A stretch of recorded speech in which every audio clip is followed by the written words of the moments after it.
There have been a lot of people who have left. Like some people I've met, they don't really even talk about it anymore. Yeah. Even register in their head. Yeah. Because I know for me, my subconscious has blocked it out. I think Cenacolo shuts that down in people. It's to keep you there as long as they possibly can, to use whatever they can of your talents, your gifts, your, whatever physical work, anything that you can offer to them, your family's money, whatever it is, that's their success rate. They're thinking about their success rate for their goal, not what they're telling people it is. Yeah, and also too, like, while you're there, you can't feel feelings. You're not allowed to feel anger. You're not allowed to feel this. You're not allowed to feel that. And you basically say, sorry for feeling the way that I feel. Yep. And then repress your emotions. Yep. Which is not, even by religious standards, you can't do. And the people who say and shame you for feeling the way you feel, say like Albino or the Responsibles, they themselves commit the reaction of anger, reaction of hate, reaction of whatever. They don't even follow their own rules. Mm-hmm. They don't even follow their own rules. Mm-hmm. They trip you and they blame you for the fall, is what they do. And it's interesting because it wasn't just in Cenacolo. Growing up in the dysfunctional F-up family I was in, I always had that where my emotions were being suppressed and where it's a sin to be angry and you can't feel anything. So everything is isolated and turned inwardly. Cenacolo obviously amplifies that and absolutely does that in there. You're right. I think it's this predator attitude of preying on broken people, broken families, and then pretending that it's a drug rehab, or if it's a religious community, or if it's their missions, school of life. I mean, they could kind of say whatever they want. It's just all for show. I'm against slavers, is what I'm against. Slave laborers, yeah. I knew that for my parents, the breaking point was they saw me at one of the festivals on Verifica when you can see your family and visit. Mm-hmm. I looked terrible. I maybe, for my age, gender, and weight, I was super unhealthy. And my parents were asked by Albino to give him, I think, $2,000 or $3,000 or something to send me to Italy. My parents were like, no, sorry, we're not doing that. Yeah. We're not giving you any more money. God. The same thing happened with my other friend who was there with me. Albino asked his parents for thousands of dollars, and then they were like, well, we're not doing that, sorry. So I was fortunate enough to obviously get out of there because everyone's in a different situation. Some people go in and don't have family. And also I think that Albino is not only racist against Africans that enter. He's racist against anybody who's not Italian. It's an Italian superiority. Like, if you're not Italian, you are going to be treated like the lowest bottom of the barrel. All the Responsibles, the only guys that I knew who actually got anything or were in control were Italian, and they can only speak Italian. Mm-hmm. They are Italian. Mm-hmm. Nobody who... Or they're married to an Italian. Overseas, that's how it is. Yeah. And those are the only ones that actually get anything of control. And that's happening with the houses. Yep. Only Italians can run them. You're right. Now that I'm thinking about it, the only houses that weren't run by Italians was like a woman married to an Italian man. They're actual sociopaths because you can't do this to people unless you're a sociopath. Well, the level of cruelty in there and the level of ruthlessness is hidden on the outside completely. So they paint it a certain way, like you're saying. They paint it as this godly place or, it's all about love and helping people and we're a family there. It's the complete opposite. It's the lion's den, okay? That's what it is. They're drawing you in to feast upon you. They want to use you. And they know that when we come out, the majority of people are going to dismiss any of us who speak out. And usually people will first start trying to tell their families or a friend or something. So when they get shut down by their families, they don't go any further than that, And I get that. There are years that I've been silent because I didn't want to deal with the whole, just go to a hospital, get on medication, because I already done that, It's like a cycle, it's like a deprivation, it's a starvation of everything that a human being needs in there, and that's why I made the analogy with the Hunger Games. This is the Oranyo Circus, the real Hunger Games, because they're starving people of everything that human beings need in there, and they're doing it in order to force us into submission and to be their devices, their mouthpieces, and do their work so that they can sit back and sip a pina colada every day or whatever albino likes to drink. I don't know. It's not about rehabilitating you. It's actually about traumatizing you further and preying upon your weaknesses and your addiction and weaponizing it against you to become a prisoner there so that you can be a device for them. I think for those who believe in the spiritual elements, there's a spirit of domination and superiority that stems from Italy and Rome. And that's what's there in Cenacolo. Everybody's second class if you're not Italian, first of all.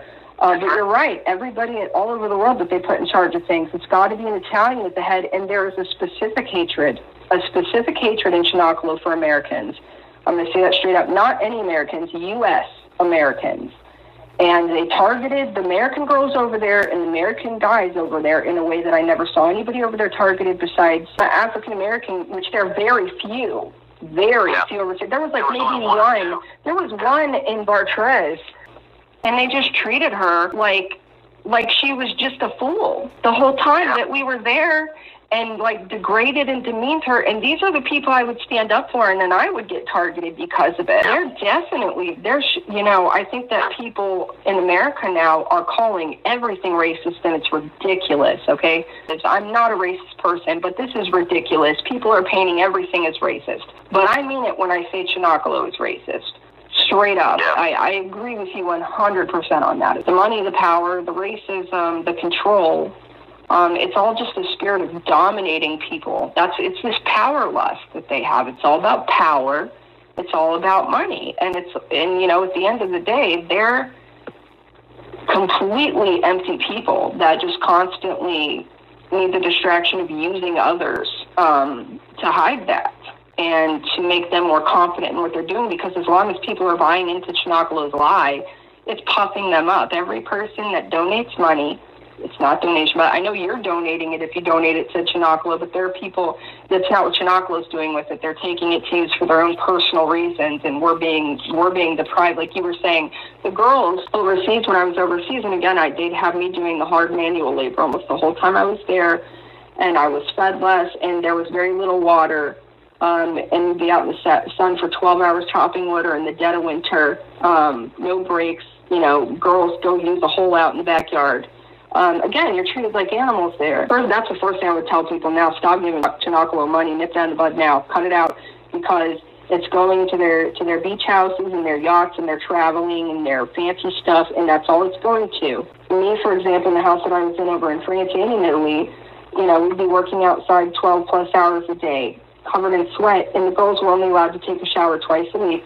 We weren't allowed to do more than that, and they would give us we had these little Dixie cups. And they would put the most, the amount of shampoo and conditioner you get at a hotel, they would give us even less than that. Like, it didn't matter how much hair you had, didn't matter how thick your hair was, didn't matter any of that. They would intentionally not give you enough to actually thoroughly wash your hair. They would intentionally not let us season any of the food. They do all of that. And then they would also make us take ice cold showers in the dead of winter. I remember having to take freezing cold showers in the dead of winter in France and Italy.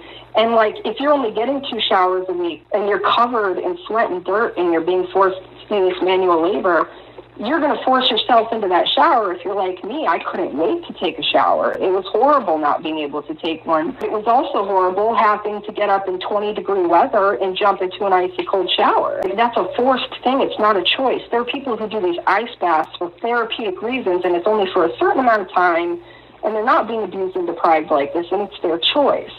And it's like people are donating all this money, and they don't realize they're actually not even giving us the bare minimum of human decency. And the money they're giving Cenacolo is going to Albino, Stefano, the Arañas, the people in power and in charge. Bishop Baker, EWTN, I am convinced at this point, is a part of this. Despite all of this, despite me directly trying to communicate with them, and they've continued to feature Cenacolo all the time, every year on their channel, including all these other abusive rapist priests and bishops that I've called to the surface. All of them are featured on EWTN. Oh, every last freaking one of them. Labar, Eisenhower, all of them. I mean, I'm having a hard time believing EWTN is not corrupt at the top and they're not connected to Cenacolo and these other people. They may not be, but I'm having a hard time believing that they don't know what's going on here. Yeah, well, actually, when I was in Alabama, one of the friars who went to one of our Revisional Life in Alabama at the time. He was shocked when he saw like our bashing and commitments and stuff like that. Yeah. Bishop Baker would be at the table having dinner with us. Bishop Baker would have us over at his house. Yep. And even the providence and the stuff that people would give to our community, like most of us never even got it. They take it from you, yeah. It was only Albino taking it or whoever, and it certainly wasn't shared. There was one good guy, Monsignor Schleen, who was not affiliated with the community. He's a Alabama resident and a military priest.